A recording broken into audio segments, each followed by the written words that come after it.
तुम्हारा अन्नदाता, पग पग पर है संग तुम्हारे अन्नदाता। लहू किसानों का बन के पसीना सींचता है धरती का सीना। मेहनत का तेरी हक दिलवाने, नई तकनीक नई खोज बताने। पशुधन को गुणवान बनाना, पौध सुरक्षा को सिखलाना, खेती के सब गुर समझाने, भारत का सरताज बनाने। आठों पहर है संग तुम्हारे अन्नदाता, अन्नदाता। नमस्कार, मैं श्वेता भट्टाचार्य आप सभी दर्शकों का अन्नदाता कार्यक्रम में स्वागत करती हूं। हर रोज की तरह कार्यक्रम में हम लेकर आते हैं खेतीबाड़ी से जुड़ी हुई बहुत सी लाभकारी जानकारियां। तो चलिए सबसे पहले देखते हैं क्या है विशेष आपके लिए आज के कार्यक्रम में। धनिया की सफल खेती के उत्पादन पर एक किसान का अनुभव, सूक्ष्म सिंचाई पद्धति के लाभ एवं महत्व पर जानकारी, दुधारू पशुओं में प्रजनन की समस्या और उसका समाधान,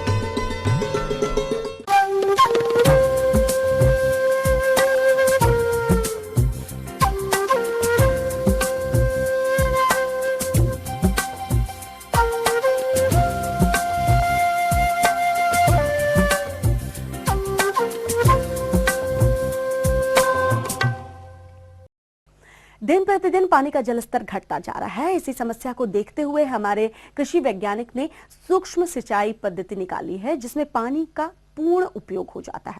अतः इस प्रणाली को प्रयोग करने से क्या लाभ मिलता है, इस विषय पर विस्तार से जानकारी दे रहे हैं कृषि वैज्ञानिक डॉक्टर सीपी सिंह।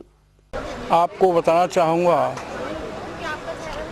कि बहुत सी हमारी सिंचाई की पद्धतियाँ पुराने ज़माने से चली आ रही हैं, लेकिन आज के परिप्रेक्ष्य में वो उतनी सटीक नहीं है जितनी होनी चाहिए।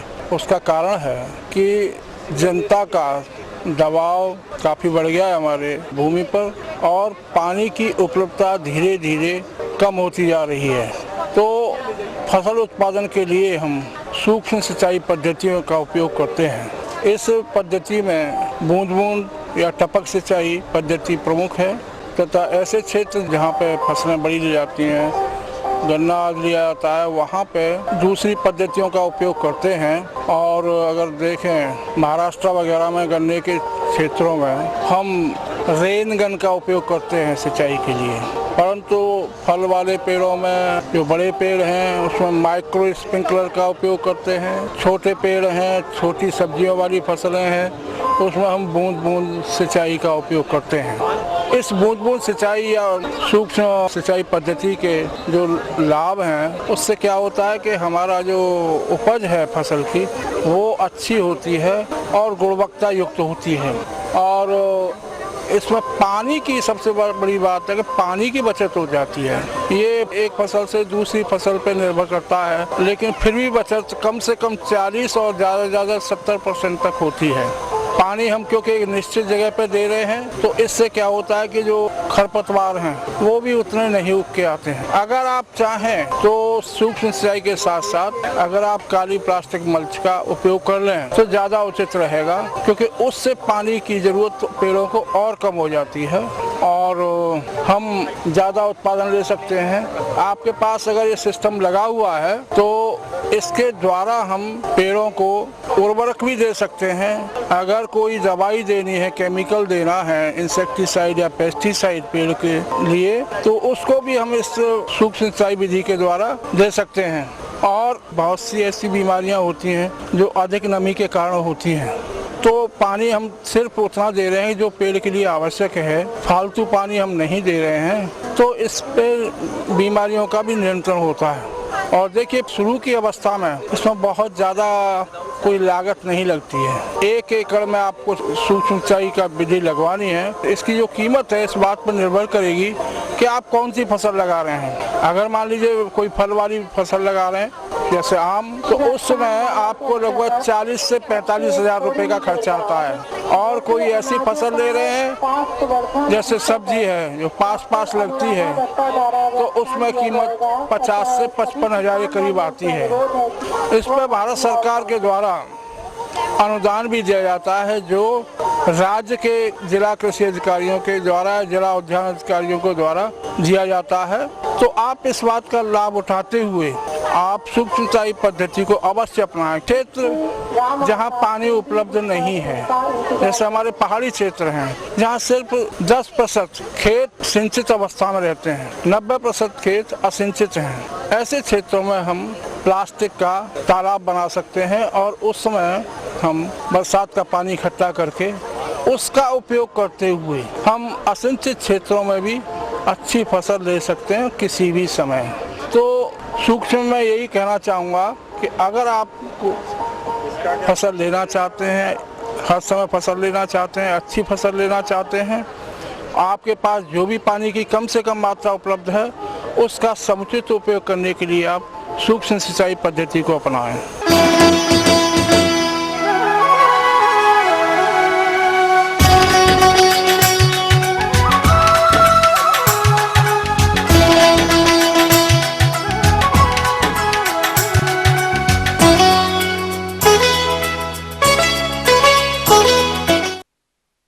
हरियाणा और हिमाचल प्रदेश के जो किसान मसाला वर्गीय फसलों के अंतर्गत धनिया की खेती करना चाहते हैं या जिन्होंने धनिया की फसल लगा रखी है, तो उन्हें बुआई से पहले तथा खड़ी फसल में कौन कौन से महत्वपूर्ण कार्यों को करना जरूरी है ताकि फसल से अच्छी पैदावार मिल सके।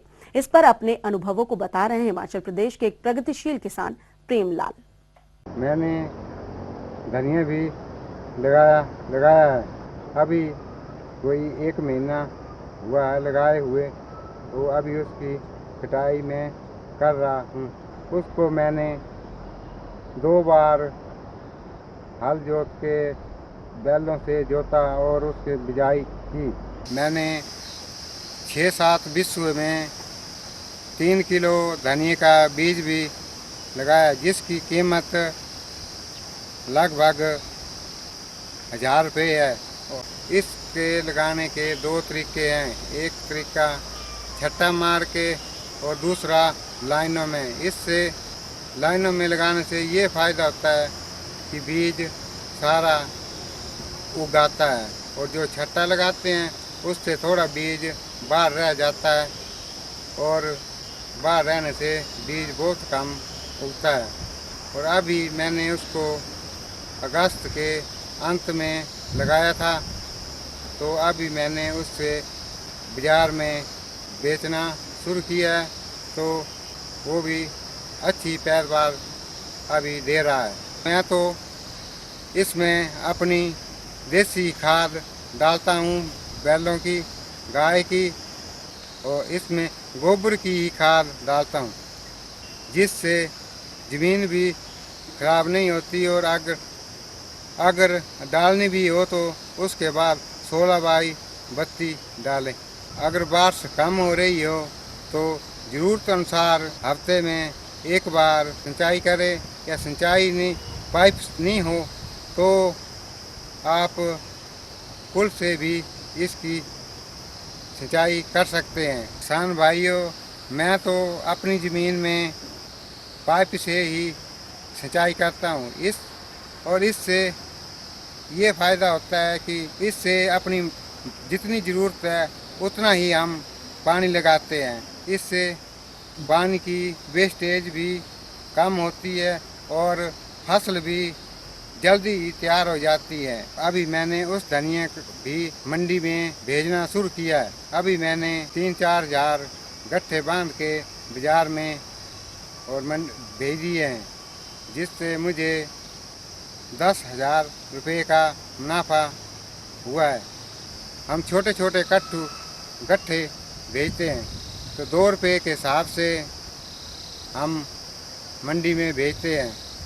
धनिया की खास बात ये है कि जब हम इसको काटते हैं तो आराम से काटे, जिससे इसकी जड़ें हैं वो ना उखड़े, क्योंकि इसे हम 3-4 बार काट के बार बार मंडी में भेज सकते हैं। हम एक बार काटते हैं, फिर इसको यूरिया खाद डाल के और पानी पाइप से लगा के फिर दोबारा 15 दिन बाद इसको काट सकते हैं। फिर हम काटने के बाद फिर इसमें ज़रूरत अनुसार पानी लगा के डालें और खाद फिर थोड़ी थोड़ी खाद यूरिया इसमें डालें, तो 15-20 दिन बाद फिर ये दोबारा तैयार होके हम फिर मंडी में भेज सकते हैं। तो मैं तो इसको 3-4 बार काट के अच्छा मुनाफा कमा लेता हूँ। अभी मेरे पास 20-25 हज़ार गट्ठे और भी बेचने के लिए तैयार हैं, तो मैं इसमें सीजन का 2-2.5 महीने में 25-30 हज़ार कमा लेता हूँ। अगर आपके पास भी खेत हैं तो आप भी इस फसल का फायदा उठा सकते हैं। और अधिक जानकारी के लिए आइए मिलते हैं विषय विशेषज्ञ से। किसान भाइयों, आज मैं आपको धनिया की खेती के विषय में जानकारी दूंगा। भूमि की बात करते हैं तो इसमें सभी प्रकार की भूमि में इसका उत्पादन अच्छा होता है, लेकिन अच्छी जल निकास वाली भूमि जिसमें पानी भरता ना हो, उस प्रकार की भूमि में धनिया का उत्पादन बहुत अच्छा रहता है। किसान भाइयों, सबसे महत्वपूर्ण होता है कि इसकी किस्मों की जानकारी हमें होना चाहिए। तो इसके लिए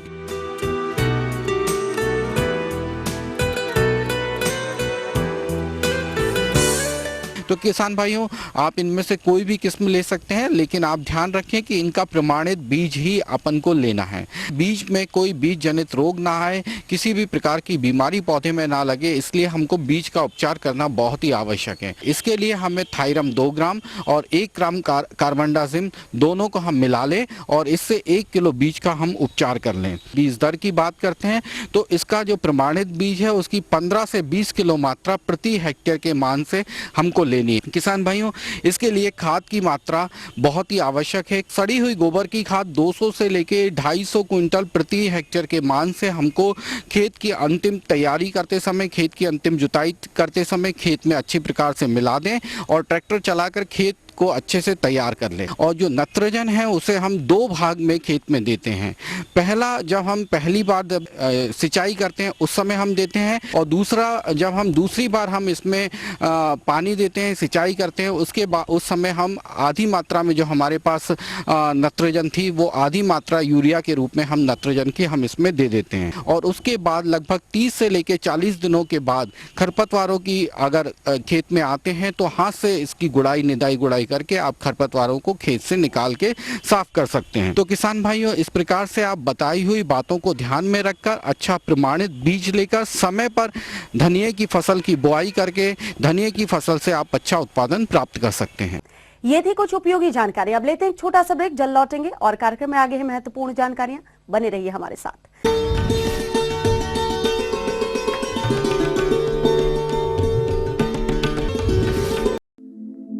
दुनिया के नक्शे पर यह है इंडिया मेरी जान।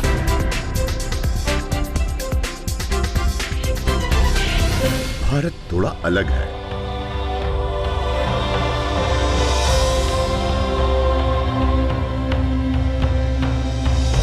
देखा आपने, इतना सा भी छूट जाए तो सच अधूरा रह जाता है। बदलते भारत का पूरा सच। राष्ट्रीय समाचार हर रोज सुबह 8 और दोपहर 2 बजे।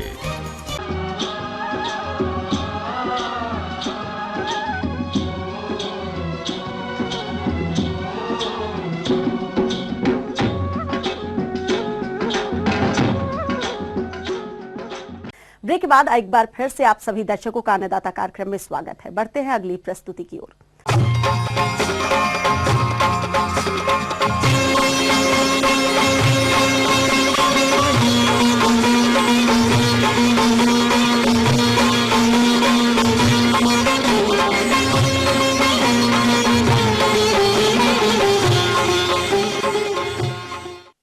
डेयरी पशुओं में कई तरह की समस्याएं किसानों के सामने आती रहती हैं और इनमें जो समस्या मुख्य रूप से देखी जाती है वो है पशुओं में बार बार ताव में आने की। अतः पशुपालक भाई, क्या है इस समस्या के लक्षण और आप किस प्रकार से करें इस समस्या का समाधान? इस बारे में जानकारी के लिए हमारे संवाददाता ने संपर्क किया एक विषय विशेषज्ञ डॉक्टर पंकज लवानिया से। हमारी गाय बार बार पाड़े में आती है,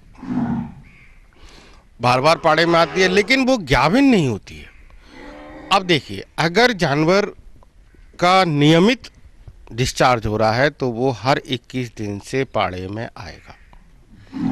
अब 21 दिन से पाड़े में आता है, कई कहते हैं सब 17वें दिन पाड़े में आ जाता है, कभी कहते हैं सब 23वें दिन पाड़े में आ जाता है, कभी कहते हैं 24वें दिन पाड़े में आ जाता है।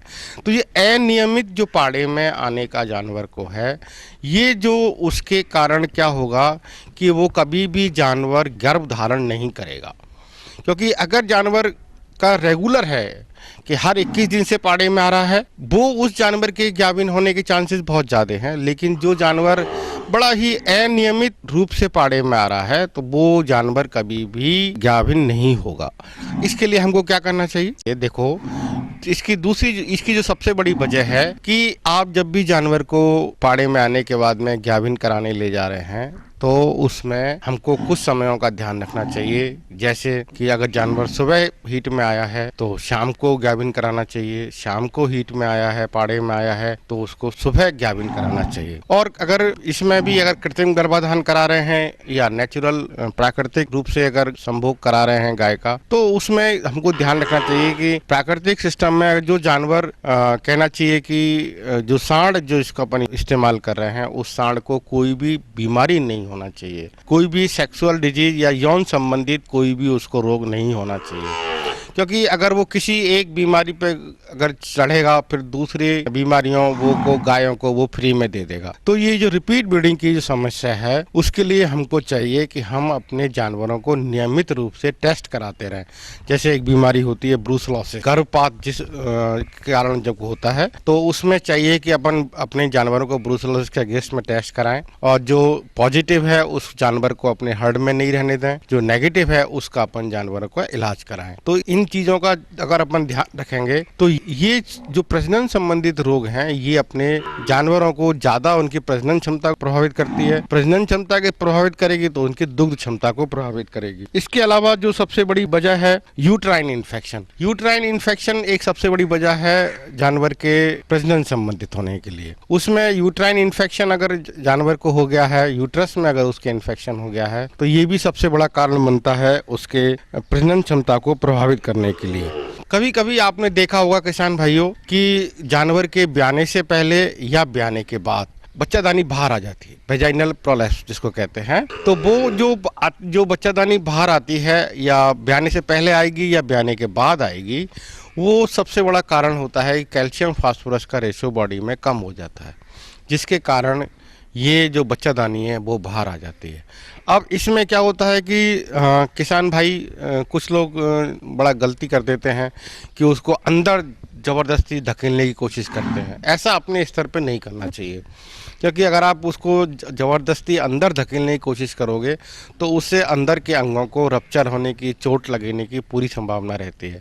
यहाँ मैं ये कहूँगा कि नज़दीक के पशु शफाखाना जाके डॉक्टर साहब को बुला के और फिर नियमित रूप से इलाज कराएं। एक बार जब ये ठीक हो जाए तो उसके लिए हमेशा ध्यान रखें कि जो मिनरल मिक्सचर जिसका मैंने पहले भी जिक्र किया हुआ है, मिनरल मिक्सचर का 50 ग्राम प्रतिदिन प्रति पशु को रोजीना खिलाएंगे तो कैल्शियम फास्फोरस का जो रेशो है बराबर बॉडी में मेंटेन रहेगा और आपको ये बच्चादानी का जो आस आना, जिसको कॉमन लैंग्वेज में कभी कहीं बोलते हैं, वो समस्याएं किसानों को सामने नहीं आएंगी। कभी कभी किसान भाई शिकायत करते हैं कि साहब ब्याए हुए 3-4 घंटे हो गए अभी बच्चादानी नहीं गिरी। आप देखिए, सामान्यतः क्या होता है कि ये रिटेंशन ऑफ प्लेसेंटा वाला जो केस है, गाय के ब्याने के 8 घंटे के अंतराल पर ये जो प्लेसेंटा है ये बाहर आ जाता है, जेर जिसको अपन कॉमन भाषा में कहते हैं। अगर 8 घंटे के बाद भी अगर जेर नहीं गिरती है तो ये चिंता का विषय बन जाता है। इसमें अगर वो 8 घंटे के बाद भी नहीं गिरी है तो हमको ये थोड़ा ध्यान रखने की चीज़ ये होती है कि हम उसको खुद को जेर को खींचकर बाहर निकालने की कोशिश नहीं करें। अगर इसमें 8 घंटे बाद अगर जेर नहीं गिरी है तो हमको नज़दीक के पशु चिकित्सालय में जाके और वहाँ जानवर डॉक्टर साहब से इलाज कराएं, या अगर उस वक्त डॉक्टर साहब नहीं है तो रेपलेंटा पाउडर एक आयुर्वेदिक दवाई है, वो आती है, वो आधा 50 ग्राम पानी में घोल के नाल दे दें आपके, फिर जानवर का जो जेर है जो 8 घंटे के बावजूद भी नहीं गिरी है वो आराम से बाहर आ जाएगी।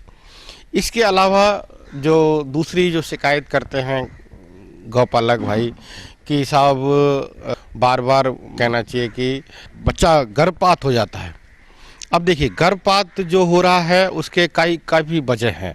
एक जो सबसे गंदी बीमारी है ब्रुसलोसिस, ये ब्रुसलोसिस जो गायों की जो होती है सबसे बड़ी गंदी बीमारी है। इसमें हमेशा 3 महीने का गर्भ या 4 महीने का गर्भ हमेशा गिर जाता है।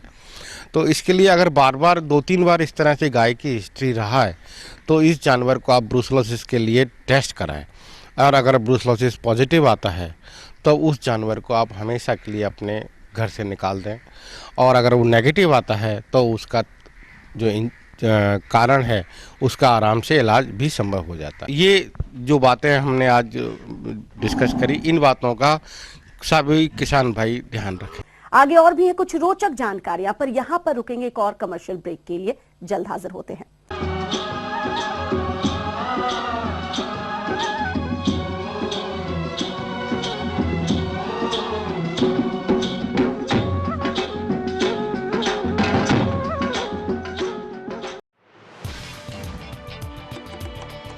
कहते हैं दिल का रास्ता पेट से जुड़ा होता है। जब बात हो दिल जीतने की तो लजीज पकवान बड़ा कारगर सिद्ध होता है। घर पे मेहमान आए हों या कोई खास मौका, ऐसे में लाजमी है बात होती है पकवान की, स्वाद की और परोसने की।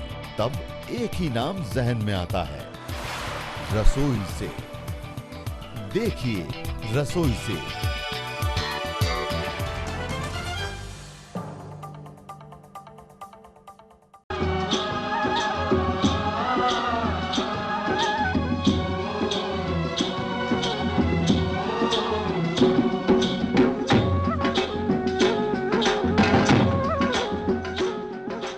ब्रेक के बाद आप सभी दर्शकों का स्वागत है। चलिए अब रुख करते हैं अगली कड़ी की ओर।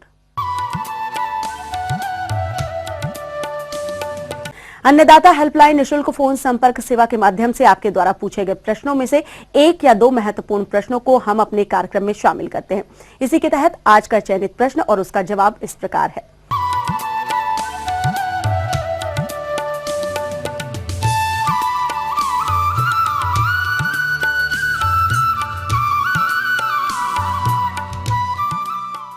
जैसा कि आजकल पशुपालन का व्यवसाय दिनों दिन बढ़ रहा है और किसान की जीविका का एक मुख्य आधार बनता जा रहा है। रबी के मौसम में जो किसान भाई अपने पशुओं के लिए हरा चारे के रूप में बरसीम बोना चाहते हैं, उनके लिए कि भी कैसे वो बरसीम और रिचका से साल भर हरा चारा प्राप्त करें। तो इसके लिए क्या करते हैं कि अपन मटियारी या दोमट भूमि जो होती है वो इसकी खेती के लिए सर्वोत्तम रहती है, और जल धारण क्षमता युक्त अच्छे जल निकास एवं अच्छे वायु संचार वाली जो भूमि होती है इसकी उसमें बढ़वार अच्छी होती है। इसके लिए एक जुताई मिट्टी पलटने वाले हल से तथा 2 से 3 जुताई जो देशी हल अथवा हेरो से करनी चाहिए, जिससे खेत को समतल बनाकर उचित प्रकार की अपन क्यारियां बना लेते। इसके बाद उसमें खाद एवं उर्वरक साधारणतः 15 से 20 टन गोबर की खाद चाहिए तथा पर हेक्टर 50 से 60 किलोग्राम फास्फोरस तथा 20 किलोग्राम नाइट्रोजन या नाइट्रोजन प्रति हेक्टर अंतिम बुआई के समय खेत में चित्र से मिला देना चाहिए। और फसल चक्र, जैसे कि फसल को अपन बदलते हुए बोने, उसको अपन फसल चक्र कहते हैं। तो इसके लिए कि रबी की प्रत्येक फसल के स्थान पर बरसीम की खेती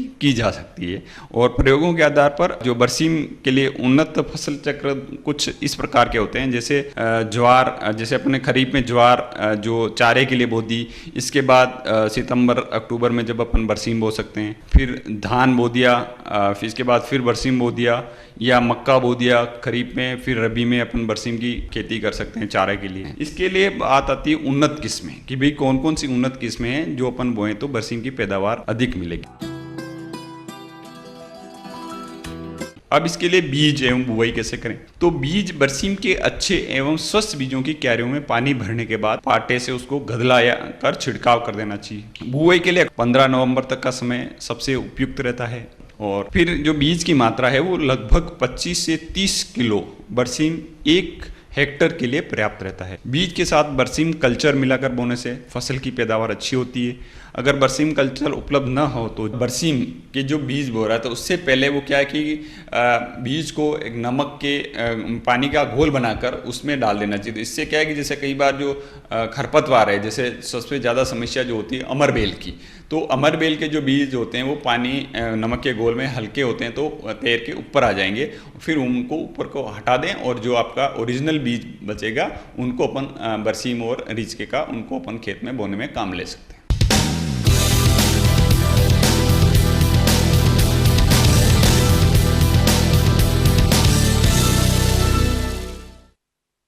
राज्य की विभिन्न मंडियों में कृषि उत्पादों के चढ़ते उतरते बाजार भाव की संक्षिप्त जानकारी इस प्रकार है।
अब आइए देखते हैं कल दिखाए जाने वाले कार्यक्रम की मुख्य झलकियां। मेथी की वैज्ञानिक तरीके से खेती पर जानकारी।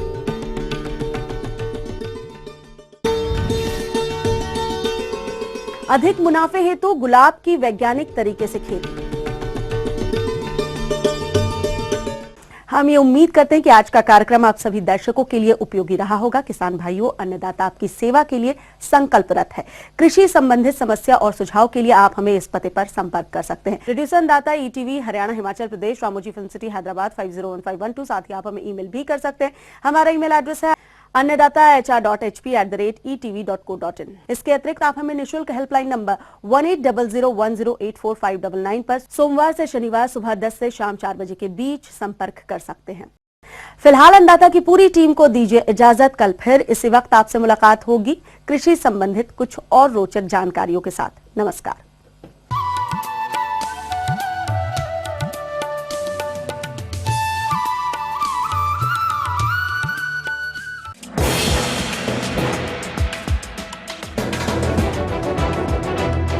आप देख रहे हैं ETV न्यूज हरियाणा हिमाचल प्रदेश, खबर ही जीवन है।